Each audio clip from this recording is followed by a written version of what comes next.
In light of recent events where school shooters pull fire alarms to distract people and lure them into common areas, a lot of schools have taken actions, such as removing pull stations or delaying evacuation.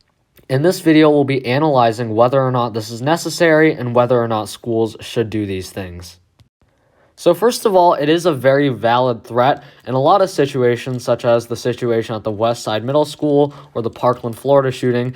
Shooters did pull the fire alarm to get people to go into the hallways and common areas because fire alarms do incite a very predictable response among people, and this can be used to do harm. One of the most controversial responses schools have taken is just simply removing pull stations as a whole.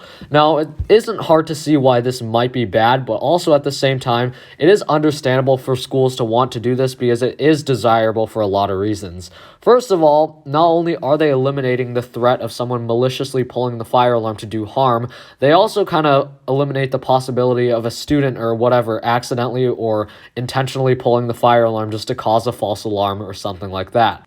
It's really not hard to see how this might be bad. Fire alarm pull stations exist for a reason, and that's to give people the opportunity to manually activate the fire alarm if needed. By eliminating pull stations, you're also eliminating the possibility of someone discovering a fire and being able to activate the fire alarm. Seconds count in an emergency, and it's crucial that people can activate the alarm ASAP.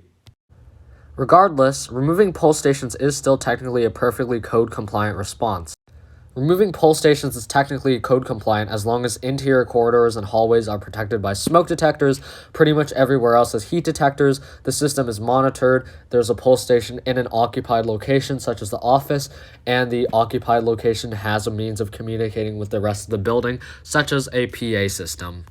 Another response schools have taken is just simply delaying evacuation or two-staging their alarm systems. Traditionally, when the fire alarm goes off, everybody stops what they're doing, gets up, and goes outside.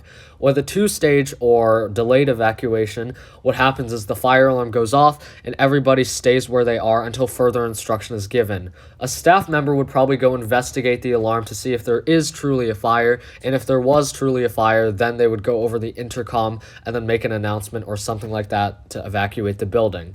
This actually has already been taken into account for high-rise buildings. If you look at pretty much any high-rise building, the fire evacuation plan is that when the fire alarm goes off, only the floor where the fire alarm is activated and 2 or 3 floors up and down get evacuated, and the rest of the building stands by for further instructions. This is a pretty good solution, however, it might not be optimal in non-sprinklered buildings, especially the older buildings that can be ravaged by fire really fast. A really rapid evacuation is critical in some buildings.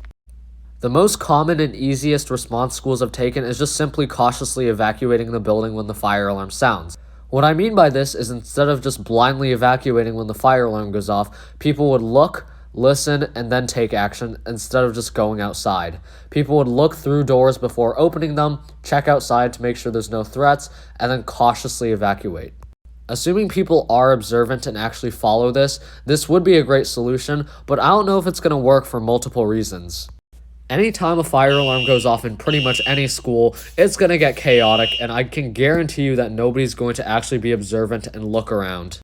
This would just be a really good solution, but it's pretty hard to get a bunch of rowdy high schoolers to stop talking and pay attention to their surroundings when the fire alarm goes off.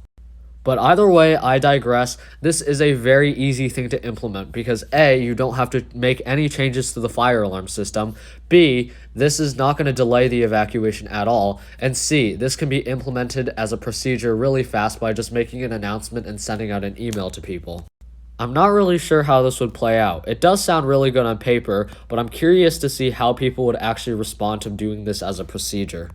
Pasco County Schools in Florida actually has done this, and they have made a very detailed and well-made video showing off their new procedure.